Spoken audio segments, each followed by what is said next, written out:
Welcome, dear students. In this session, we are going to study Financial Management Unit 1, Scope of Financial Management under Modern Approach.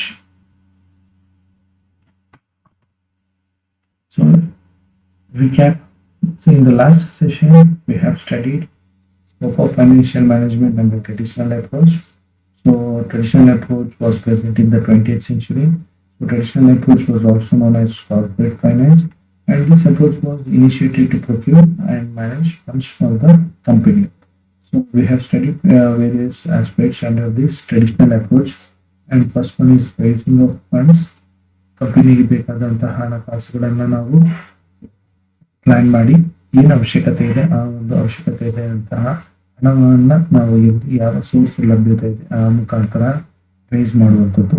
External reporting, ಸಂಸ್ಥೆಗಳು ಕಂಪನಿಗಳು ನೀಡುವಂತಹ auditing reports base ಮಾಡಿ ಆ ಒಂದು auditor reports ಮೇಲೆ ಕಂಪನಿಯ performance identification ಮಾಡಿ ಆ ಒಂದು ಬೇಸಿಸ್ ಮೇಲೆ ಕಂಪನಿಗಳಲ್ಲಿ ಹೂಡಿಕೆ ಮಾಡುವಂತಹ ಒಂದು ವಿಧಾನ. And external institutions and instruments.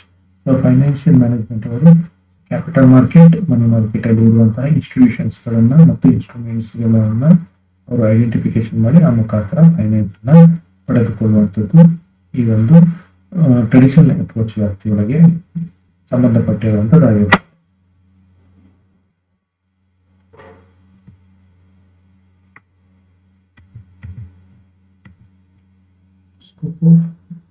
In this session, we will study various aspects under modern approach of scope of financial management. Modern approach aims far greater financial management. Traditional approach ಗಿಂತಲೂ ಹೆಚ್ಚಿನ ಪಾತ್ರವನ್ನ modern approach ಈ ಒಂದು present dynamic ಆದಂತಹ ಕಂಪನಿಗಳಲ್ಲಿ financial management role ಅನ್ನ play ಮಾಡಬೇಕಾಗಿರುತ್ತೆ. Modern approaches relies a far greater role. ಇದಕ್ಕಿಂತ ಹೆಚ್ಚು ಟ್ರೆಡಿಷನಲ್ ಅಪ್ರೋಚ್ಗಿಂತ ಹೆಚ್ಚಿನ ರೋಲ್ ಅನ್ನ ಪ್ಲೇ ಮಾಡಬೇಕಾಗುತ್ತೆ. The development of technology made many corporates highly profitable. So technology improvement ಆದಂತಹ ಈ ಒಂದು ಪ್ರಸ್ತುತ ಸಮಯದಲ್ಲಿ ಎಲ್ಲ ಕಂಪನಿಯವರು ಕೂಡ ಹೆಚ್ಚಿನ ಸರ್ವಿಸಸ್ಗಳನ್ನ, ಹೆಚ್ಚಿನ ಪ್ರಾಡಕ್ಟ್ಸ್ಗಳನ್ನ ಮಾರ್ಕೆಟ್ಗೆ ಕೊಡೋದ್ರಿಂದ ಆ ಒಂದು ಸಂಸ್ಥೆಗಳು ಆಬ್ವಿಯಸ್ಲಿ ಹೆಚ್ಚಿನ ಸರ್ವಿಸಸ್ ಅಂಡ್ ಪ್ರಾಡಕ್ಟ್ಸ್ ಮುಖಾಂತರ ಹೆಚ್ಚಿನ ಜನರನ್ನ ಕಸ್ಟಮರ್ಸ್ ರೀಚ್ ಆಗುವ ಮುಖಾಂತರ ಹೈಲಿ ಪ್ರಾಫಿಟ್ಗಳನ್ನ ಮಾಡಲಿಕ್ಕೆ ಸಾಧ್ಯ ಆಗಿರುತ್ತೆ. The absorption of information technology and networking has brought down the cost of organization and the time involved in the project execution. So ಈ ರೀತಿಯಾದಂಥ ಟೆಕ್ನಾಲಜಿ ಮತ್ತು ನೆಟ್ವರ್ಕ್ಗಳಿಂದ ಸಂಸ್ಥೆಗಳು ಅವರು ತಯಾರಿಸುವ ಪ್ರೊಡಕ್ಷನ್ಗಳಿರ್ಬೋದು ಅಥವಾ ಕಸ್ಟಮರ್ಸ್ಗಳನ್ನ ರೀಚ್ ಆಗುವಂಥದ್ದು ಇರ್ಬೋದು ಅಥವಾ ಪ್ರಾಜೆಕ್ಟ್ಗಳನ್ನು ಎಕ್ಸಿಕ್ಯೂಟ್ ಮಾಡುವಂಥದ್ದು ಇರ್ಬೋದು, ಅದರಲ್ಲಿ ಸಾಕಷ್ಟು ಸಮಯಾವಕಾಶವನ್ನ ಮತ್ತು ಕಾಸ್ಟ್ಗಳನ್ನ ಕಡಿತಗೊಳಿಸಿ ಹೆಚ್ಚಿನ ಲಾಭ ಪಡೆಯುವುದರಲ್ಲಿ ಈಗ ಸಾಧ್ಯ ಆಗಿರುತ್ತೆ. As a result, the organizations which are quick to take these initiatives are left with a huge cash surplus. The outsourcing of these are the modern ಅಪ್ರೋಚ್ಗಳಲ್ಲಿ ಈಗ ಟೆಕ್ನಾಲಜಿ ಪ್ರಕಾರ ಬದಲಾವಣೆ ಆಗ್ತಿರುವಂತಹ ಒಂದು ಬೇರೆ ಬೇರೆ ಸಿಚುವೇಶನ್ಗಳಾಗಿರುತ್ತೆ. ಅದೇ ರೀತಿ ಈಗಿನ ಕಾರ್ಪೊರೇಟ್ ಸಂಸ್ಥೆಗಳು ತಮ್ಮ ಕೆಲಸಗಳನ್ನ ಔಟ್ಸೋರ್ಸಿಂಗ್ ಮಾಡುವ ಮುಖಾಂತರ ಸಾಕಷ್ಟು ಕೆಲಸಗಳನ್ನ ಔಟ್ಸೋರ್ಸ್ ಮಾಡುತ್ತೆ. ಆ ಒಂದು ಔಟ್ಸೋರ್ಸ್ ಮಾಡುವ ಮುಖಾಂತರ ಕಂಪನಿಯ ಮುಖ್ಯ ಕೆಲಸ ಕಾರ್ಯಗಳಲ್ಲಿ ಏನಿದೆ ಅದರಲ್ಲಿ ಮಾತ್ರ ಕಾನ್ಸಂಟ್ರೇಷನ್ ಮಾಡಲಿಕ್ಕೆ ಈ ಒಂದು ಸಂಸ್ಥೆಗಳು ಈಗ ಅದಕ್ಕೆ ಸಾಧ್ಯ ಆಗಿರುತ್ತೆ. In addition, more significant approach was given to every function of corporates. This led to widening scope of financial management. ಈ ಕಾರಣದಿಂದ ಈ ಒಂದು ಮಾಡರ್ನ್ ಅಪ್ರೋಚ್ ನಲ್ಲಿ ತುಂಬಾ ವೈಡನ್ ಆದಂತಹ ಸ್ಕೋಪ್ ಅನ್ನ ಪಡೆದುಕೊಳ್ಳಲಿಕ್ಕೆ ಸಾಧ್ಯ ಆಗಿದೆ. Various modern approaches includes first one is financing decisions. Every corporate houses raise funds from promoters, shareholders, creditors, and financial institutions. It is a basic function of financial management. Financing deals in the financing deals in some of the problems. So what are those problems? So that is first one is estimation of funds requirements. The funds needed by an organization is to be estimated in advance, as well as there are varying choices of raise large size funds. The requirement should be estimated in advance by establishing financial controls and budgeting. The estimation is for normal activity and also for various capital expenditure projects. So the last session, in traditional approach also we have understood raising funds. So in this financing decision also, modern approach also, there is a need of identifying the estimated funds by the companies. Financial management ಅವರು ಈ ಒಂದು approach ಅಲ್ಲಿ ಕೂಡ ಆ ಒಂದು ಸಂಸ್ಥೆಗೆ ಬೇಕಾದಂತಹ advance ಅನ್ನ ಅಥವಾ ಹಣಕಾಸಿನ ಅವಶ್ಯಕತೆಯನ್ನ ಅಡ್ವಾನ್ಸ್ ಆಗಿ ಐಡೆಂಟಿಫಿಕೇಶನ್ ಮಾಡಬೇಕಾಗುತ್ತೆ. There is a lot of opportunities to the companies to raise funds from various sources or for various purposes. For example, long-term activities ಗಳಾದಂತಹ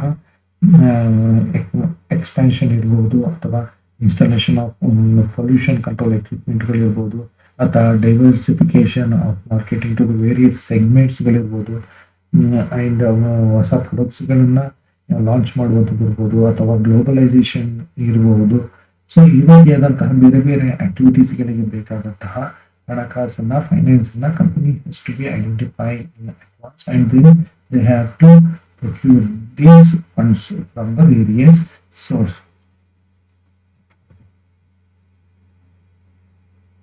So second problem relating to the financial decision is that procurements of the funds needed are estimated. They should be procured from relevant sources. So once they have identified for what the purpose the company has to raise the funds, then they have to go for procurement of funds from relevant sources. ಅದಕ್ಕೆ ಅವಶ್ಯಕತೆ ಇರುವಂತಹ ಸೂಕ್ತವಾಗಿ ಕೊಡುವಂತಹ ಒಂದು ಸೋರ್ಸ್ಗಳಿಂದ ಹಣವನ್ನು ಪಡೆದುಕೊಳ್ಳಬೇಕಾಗುತ್ತೆ. There are principles that guide the selection of the sources like cost of funds, procedure, security to be offered, cost of raising funds, etc. So obviously the company has to take necessary precautions while selecting the funds. So precautions regarding cost of funds, how much they will cost while availing these funds. Procedures, what are the procedures to be followed by companies to take these funds, and security to be offered. So what are the securities to be offered by the company in taking the loans? They have to pledge the assets or to give writing in bond papers. So that is the security to be offered by the companies. And cost of raising funds, and overall cost of raising of these funds should not cost heavy to the organizations. They have to take necessary precautions in selecting the suitable source of funds. Sources that are most beneficial to the company should be selected. ಯಾವುದು ಹೆಚ್ಚಿನದಾಗಿ ಅದಕ್ಕೆ benefit ಆಗಿರುತ್ತೆ, ಕಡಿಮೆ rate of interest ಇರುತ್ತೆ, so ಅಥವಾ ಅದರಿಂದ ಒಳ್ಳೆ ಪ್ರಯೋಜನ ಆಗುತ್ತೆ ಅನ್ನುವಂಥ ಒಂದು ಸಾಲದ ಸೋರ್ಸ್ ಅನ್ನ, ಫೈನಾನ್ಸ್ ಸೋರ್ಸ್ ಅನ್ನ ಮಾತ್ರ ಆ ಕಂಪನಿಯವರು select ಮಾಡಬೇಕಾಗಿರುತ್ತೆ. The modern financial manager raises the funds not only from the various sources of the company but also from foreign markets for cheaper funds.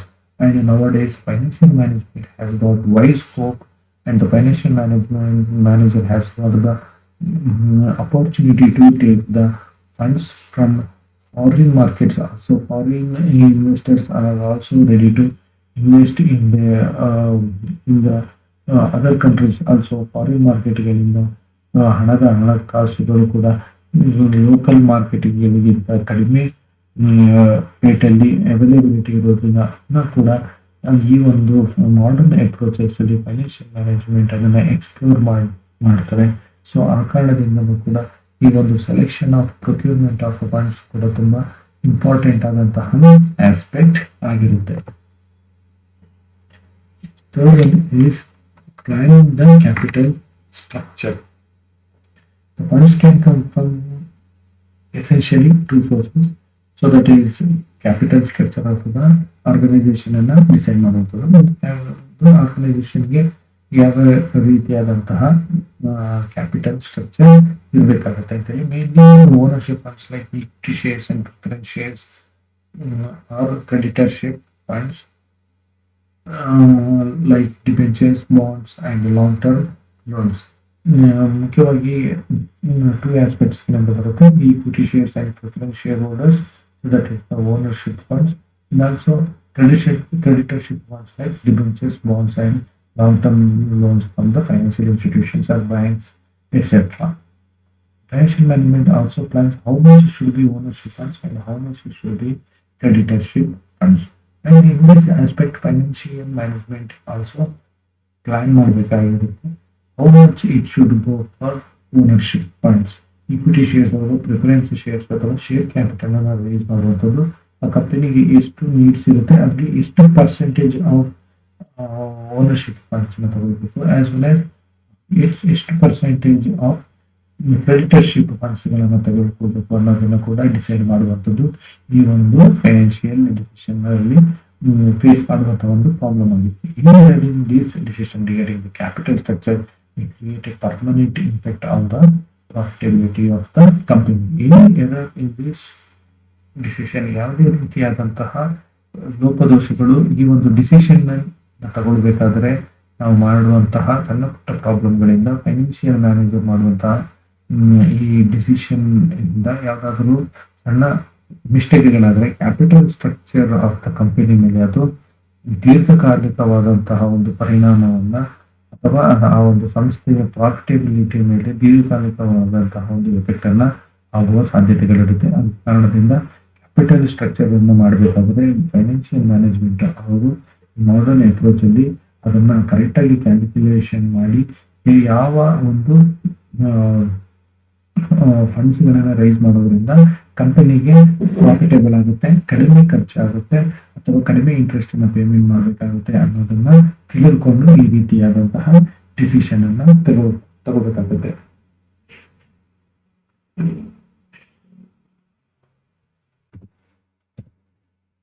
Next, negotiating with the funding agencies. Corporates raises funds from all over the world. There are many funding agencies like financial institutions, mutual funds, insurance companies, investments, trusts, venture capital funds, private equity, hedge funds, and banks. These are the various financial institutions. They are offering funds to the corporate sectors. The terms offered by them are negotiable regarding rate of interest, period of repayment, and such other factors. So whatever they are offering to the organization, they are negotiable. So regarding the interest rate or period of repayment, ಅದನ್ನು corporate ಸಂಸ್ಥೆಗಳು negotiate ಮಾಡಬಹುದು. If they are charging huge rate of interest, company has got the time to negotiate to reduce the rate of interest and as well as the period of repayment. So if the period of repayment is very short, they can extend the time of repayment period by the corporate sectors to the organization. Even availability ಇರುವಂತಹ ಒಂದು ಪ್ರಾವಿಷನ್ಸ್ಗಳು financial manager ಆದಂಥವ್ರು ಈ negotiation ಮಾಡುವಂತಹ ಬೇರೆ ಬೇರೆ ನೆಗೋಷಿಯೇಷನ್ಗಳನ್ನ ಅವರು ಆ ಒಂದು ಫಂಡ್ಸ್ಗಳನ್ನ ತಗೊಳ್ಬೇಕಾದ್ರೆ ಇದನ್ನ ಕಡ್ಡಾಯವಾಗಿ ಅವರು ಅರ್ಥ ಮಾಡ್ಕೊಳ್ಳೋದನ್ನ use ಮಾಡ್ಕೊಳ್ಬೇಕಾಗಿರುತ್ತೆ. Terms of obtaining the funds may also impact the working and ownership of the organization in the future. And also the terms of obtaining funds, ಯಾವುದೆಲ್ಲ ಕಂಡೀಷನ್ಸ್ಗಳಿರುತ್ತೆ, ಯಾವುದೆಲ್ಲ ಒಪ್ಪಂದಗಳಾಗಿರುತ್ತೆ, ಯಾವುದೆಲ್ಲ ಮಾತುಕತೆಗಳಾಗಿರುತ್ತೆ, ಈ ಒಂದು ಒಪ್ಪಂದಗಳನ್ನು ಕೂಡ ಫೈನಾನ್ಷಿಯಲ್ ಮ್ಯಾನೇಜ್ಮೆಂಟ್ ಕರೆಕ್ಟಾಗಿ ಅನಲೈಸ್ ಮಾಡಿ ಅದನ್ನ ಆ ಒಂದು ಲೋನ್ ತಗೋಬೇಕಾದ್ರೆ ಅದಕ್ಕೆ ಸೈನ್ ಆಗಬೇಕಾಗಿರುತ್ತೆ. ಅದರ್ವೈಸ್ ಆ ಒಂದು ಕಂಡೀಷನ್ಸ್ಗಳೇನಿರುತ್ತೆ ಆ ಕಂಡೀಷನ್ಸ್ಗಳು ಆ ಒಂದು ಲೋನ್ ತಗೊಂಡ ಮೇಲೆ ಆ ಸಂಸ್ಥೆಯ ಹಿಡಿತ ಮತ್ತು ಆ ಒಂದು ಆಡಳಿತದ ಮೇಲೆ ಪರಿಣಾಮವನ್ನ ಉಂಟು ಮಾಡುವಂತಹ ಸಾಧ್ಯತೆಗಳು ಹೆಚ್ಚಿನದಾಗಿ ಇರುತ್ತದೆ.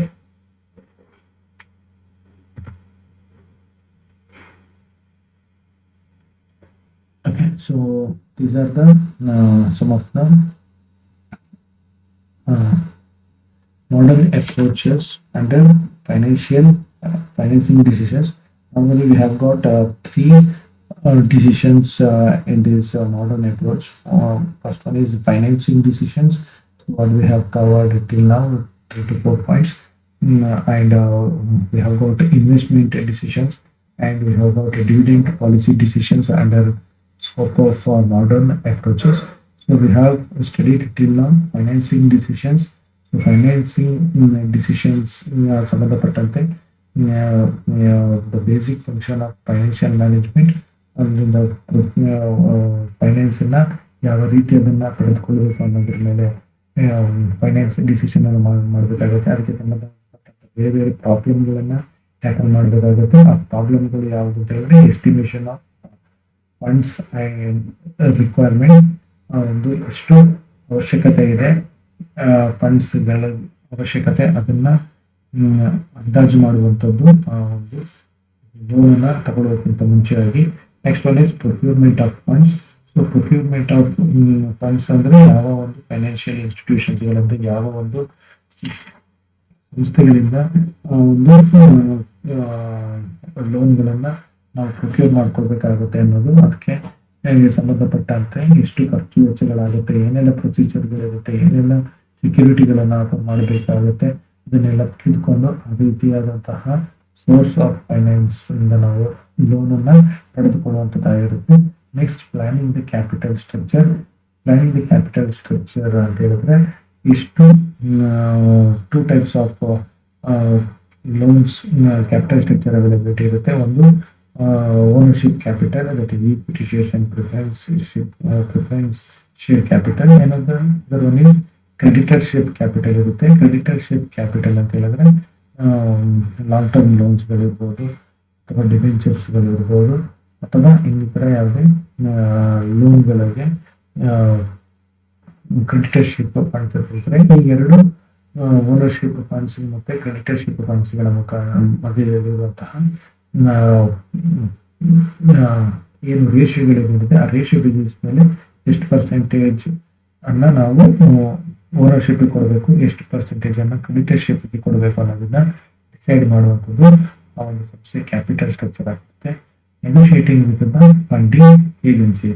ಸೊ ನಾವು ಫಂಡ್ ಅನ್ನ ತಗೊಳ್ತಾ ಇದೀವಿ. ಫಂಡ್ ಅನ್ನ ತಗೊಳ್ಬೇಕಾದ್ರೆ ಆ ಒಂದು ಏಜೆನ್ಸಿಗಳು, ಫೈನಾನ್ಷಿಯಲ್ ಇನ್ಸ್ಟಿಟ್ಯೂಷನ್ಸ್ಗಳಿದ್ದಾವೆ, ಆ ಒಂದು ಫಂಡಿಂಗ್ ಏಜೆನ್ಸಿಯವ್ರ ಜೊತೆ ಮಾತುಕತೆ ಮಾಡಿಕೊಂಡು ಆ ಮಾತುಕತೆ ಮುಖಾಂತರ ಕಂಪನಿಗೆ ಆಗಬಹುದಾದಂತಹ ನಷ್ಟಗಳನ್ನು ತಪ್ಪಿಸಲಿಕ್ಕೆ in case of rate of interest ಇರ್ಬೋದು, ಅಥವಾ ಪ್ರೀಪೇಮೆಂಟ್ ಪೀರಿಯಡ್ ಇರ್ಬೋದು, ಅಥವಾ ಆ ಒಂದು ಸಂಸ್ಥೆಗಳು ಆಗ್ತಿರುವಂತಹ ಕಂಡೀಷನ್ಸ್ಗಳಿರ್ಬೋದು, ಇದನ್ನ ಮಾತುಕತೆ ಮುಖಾಂತರ ಬಗೆಹರಿಸಿಕೊಂಡು ಒಂದು ಉತ್ತಮವಾದ ಆಫರ್ಗಳನ್ನ ಆ ಒಂದು ಫಂಡಿಂಗ್ ಏಜೆನ್ಸಿಯಿಂದ ಪಡೆದುಕೊಳ್ಳುವಂಥದ್ದನ್ನ ಈ ಒಂದು ಪ್ರಾಬ್ಲಮ್ಸ್ಗಳಲ್ಲಿ ಟ್ಯಾಕಲ್ ಮಾಡಿ ಉತ್ತಮವಾದಂತಹ ಫೈನಾನ್ಸ್ ಡಿಸಿಷನ್ಸ್ ಅನ್ನ ಫೈನಾನ್ಷಿಯಲ್ ಮ್ಯಾನೇಜ್ಮೆಂಟ್ ಅವರು ಇದನ್ನ ಪಡೆದುಕೊಳ್ಳುವಂಥದ್ದಾಗಿರ್ತದೆ.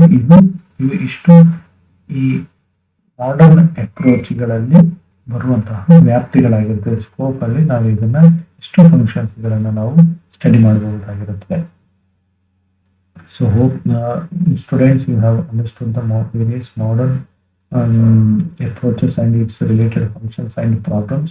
Next session we will continue with the other financial decisions and its related problems. Thank you.